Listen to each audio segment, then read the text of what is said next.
Hey there, and welcome back to yet another video of mine. Because I have watched yet another awesome movie.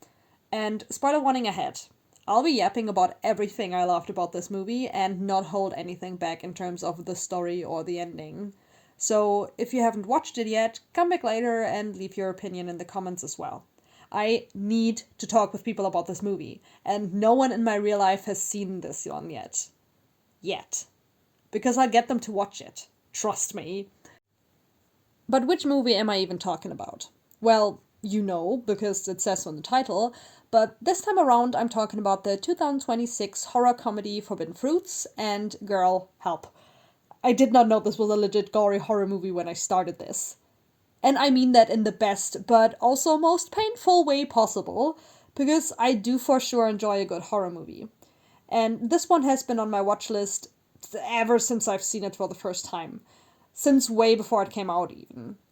Right before watching it, however, all I remembered about this one was that it was some kind of hyper feminine character drama with awesome casting and costumes and very campy vibes.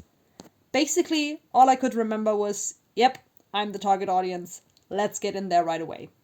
And yeah, I was a bit like, that cut on Cherry's finger was kinda bloody and detailed for what I thought this would be.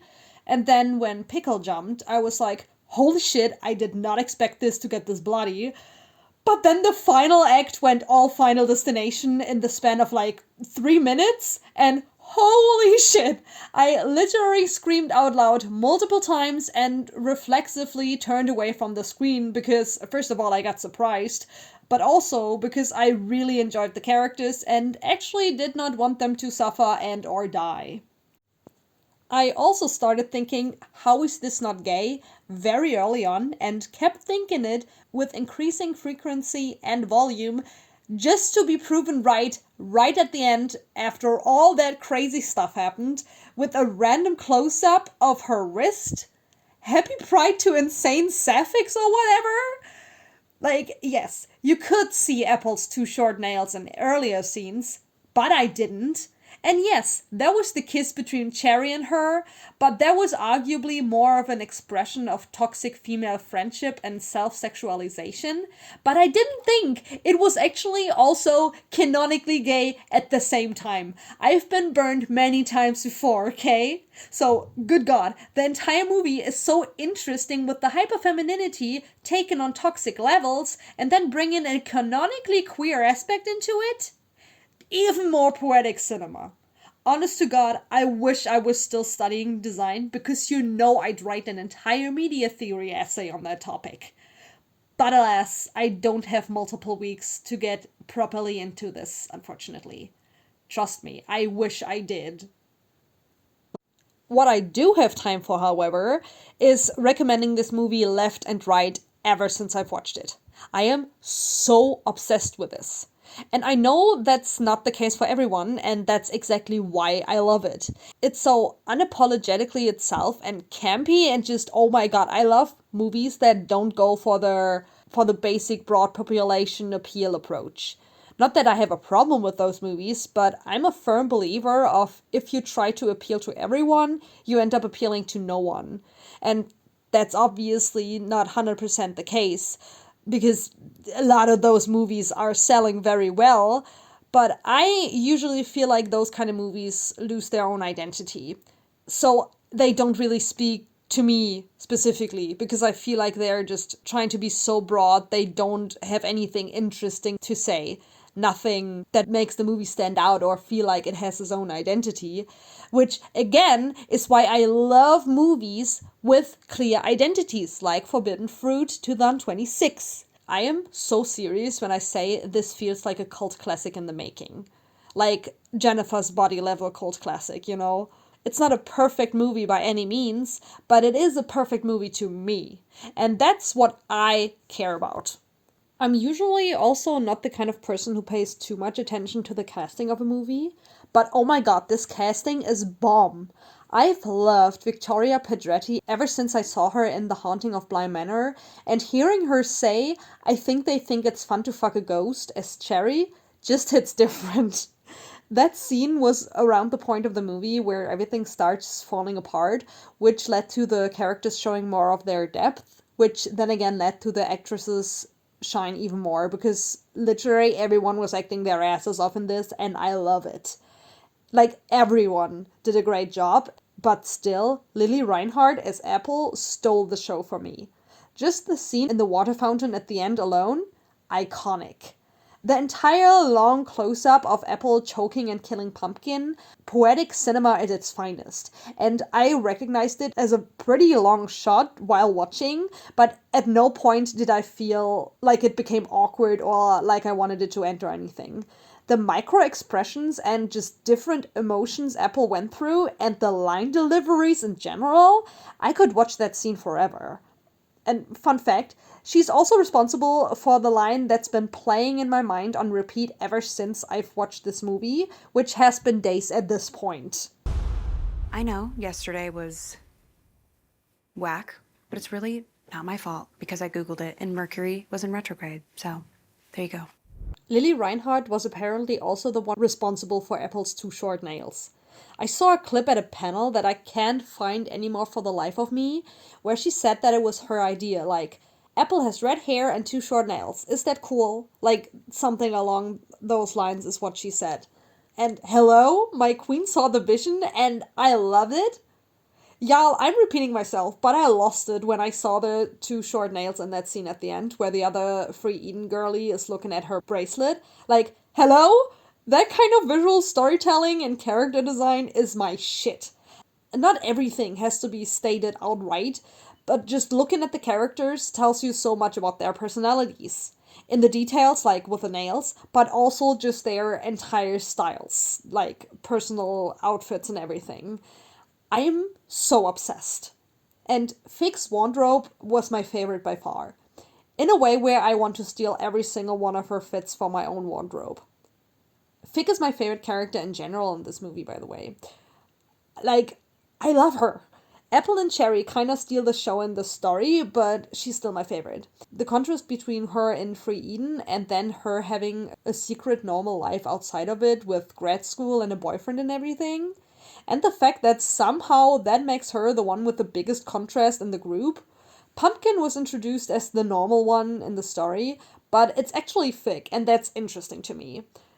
And tragic for very obvious reasons if you've watched the movie, which you should. I'm, again, repeating myself, but you should watch the movie. Pumpkin is also great, and I love her little mastermind destroying the Coven spiel, but I also feel like she's getting a little bit lost behind those other grand characters of the fruits. But since that's the whole point of the story, like the fucked up relationships in Free Eden and Pumpkin is still supposed to be the outwardly normal one, I understand why it is the way it is. And I respect it. And like I said, I think that's very interesting, the difference between Fig and Pumpkin, with Pumpkin being supposed to be the normal one, but actually having a very kind of fucked up and not normal backstory. And then you have Fig, who's supposed to be one of the fruits, and like she's actually the one who's like very normal and basically has a life outside of the fruits, I guess. But returning to the fashion for a second. The goth outfits during the Hex Paradise sessions are giving. Just the entire costume design in this movie is giving me everything. Cherry in that pink small outfit from the beginning. The scene with Cherry and Apple getting dressed in front of the mirror. Honest to God, I think that was the closest my asexual ass ever got to understanding what sexual attraction is. But like I said, the individual outfits show so much personality, and every fruit has her very own style, and all outfits of each character fit together so wonderfully as a whole, and just overall they're so visually pleasing. And the outfits contribute so much to the movie's identity, which I already yapped about. Man, this movie is such a great sum of its parts. The music obviously also plays its own part in that, and I've been listening to Scantily Clad and Pop Girl ever since. On repeat, especially Pop Girl, unhealthy amount of listens. Unhealthy. I also think it's interesting how the movie both implies that the magic aspect is real and not at the same time. I personally believe the hexes didn't do anything other than control Cherry and Fig in a very psychological but realistic way, and Apple really did poison Ashton, Pickle's boyfriend, which made Pickle snap. I can also see Pumpkin entering the coven and not really responding to Pickle's warning, triggering Pickle and possibly making her relapse and jump. Not gonna lie, I was also a bit confused about her just walking around freely in the mall and all, with no supervision or anything, considering how bad her mental health seemed to be. Honestly, I thought she would be in a stationary mental health facility or something, but maybe she ran away, or maybe I'm having too much faith, quote unquote, in the American healthcare system. Also, I'm going to fully believe that Apple's father was abusive towards her and her mother. It's canon he left them and heavily implied that he abused Apple in one way or another. And it is very common for people with second families to act very different between the two. So Pumpkin saying he was a great dad to her doesn't mean shit about Apple's situation. All that to say, when Cherry was like, "You killed your dad," and Apple completely broke her quote unquote perfect persona and yelled, "So what?" I felt that. You know what? Good for her. The shit she did to Ashton and Pickle and the girls in general was abusive as heck, and I'm not excusing that in the slightest. But poisoning her dad? Her abusive father? Good for her. And another thing is that I've heard that multiple people have not watched the mid-credit scene. Guys, it's important. We actually see the manager Sharon, who is a fucking undercover cop hunting for evidence on Apple in her case against her father and Pickle's boyfriend. And more importantly, we see that Shirley Temple, the cat, is also okay. That's great news, especially considering the kind of movie we are watching. Honestly, I would not mind an entire spin off series about Sharon hunting down Apple and taking care of many other free Eden stores slash cults in the process, by the way. I know there's already a big amount of suspense of disbelief needed to believe the story we got, but I'm so willing to suspend my disbelief even more for more fun like this. But in all honesty, I'm super happy with the standalone movie, and I do not really think a sequel would work. At least not really well. Or it would be a big challenge. Or that I'm thinking that there will be a sequel for that matter. But again, Forbidden Fruits 2026 is not a perfect movie, but it is perfect to me. And in my mind, the potential sequel we could be getting, also perfect. And with that, I will be signing off now. Please let me know if you've actually watched this movie before or plan to, and if you did, please let me know your thoughts in the comments, positive or negative. I feel like this is the kind of movie that leads to strong opinions one way or another, and I do want to hear all viewpoints. But in the meantime, I hope you enjoyed this little collection of rambles and sketches, and if you want to hear more about my favorite media in the future, please subscribe. I will be returning to listening to the soundtrack on repeat now, and bye bye!